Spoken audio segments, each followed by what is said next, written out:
je me suis toujours intéressé aux filières scientifiques, physique, chimie, SVT, biologie. Et la STL me permettait de mettre en pratique toutes ces matières qu'on n'a pas forcément dans la filière générale. Moi c'était STL, donc c'était déjà prévu, donc j'avais vu qu'il y avait donc la filière ici à Jette-Beaufort et à Pau. Si j'étais pas prise à Jette-Beaufort, je partais à Pau parce que j'avais comme projet d'orientation de devenir laborantine dans le sanguin. Donc j'ai fait mon stage de 3e à l'EFS, l'établissement français du sang. Et ça s'est très bien passé, mais c'est vrai que c'était beaucoup de machines. On m'a fait manipuler à côté, mais c'était beaucoup de machines, donc je ne savais pas trop si ça continuerait de m'intéresser. Mais je suis quand même partie dans cette filière.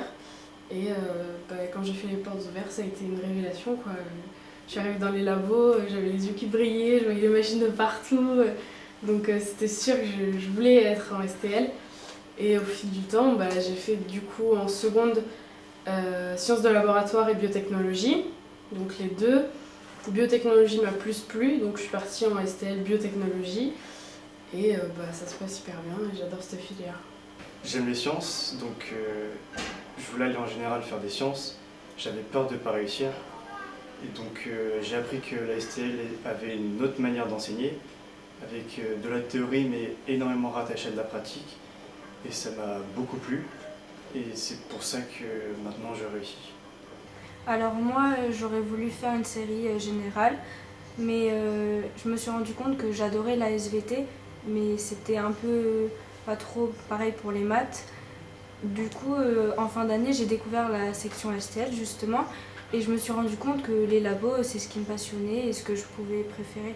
Alors, ce qui me plaît, c'est de ce travail en autonomie face donc, à un TP où le professeur peut venir nous aider personnellement. Du fait du faible effectif de notre classe également. J'ai pu progresser en autonomie, en travail d'équipe aussi, parce qu'on est amené à travailler par 2 voire 4 en TP, et aussi dans l'organisation et la méthodologie de mon travail. Alors comme on est peu nombreux dans une classe, les profs travaillent mieux avec les élèves, ils s'intéressent à chaque élève, et il y a assez de temps pour tout le monde pendant 1 heure pour qu'ils expliquent bien. Et déjà ils nous suivent sur 2 ans, donc ils connaissent un peu notre évolution, comment on travaille, si on s'est amélioré par rapport à l'année d'avant ou pas. C'est une filière qui est très intéressante de par le côté manipulation. C'est vrai que je prends mon exemple, si j'avais été dans une filière générale où il n'y aurait que du théorique, je pense que je n'y serais pas arrivée. J'aurais eu énormément de mal à m'accrocher. Contrairement à la filière STL où il y a beaucoup de manipulation, ce qui rend les choses très concrètes et donc beaucoup plus claires en tout cas pour ma part plus intéressantes. Après mon bac, j'envisage de faire un BTS analyse de biologie médicale. Grâce à ma filière, j'ai effectué beaucoup de travaux pratiques qui m'ont permis d'avoir de meilleurs résultats et un meilleur dossier. Ainsi, je pense avoir toutes les chances d'intégrer le BTS.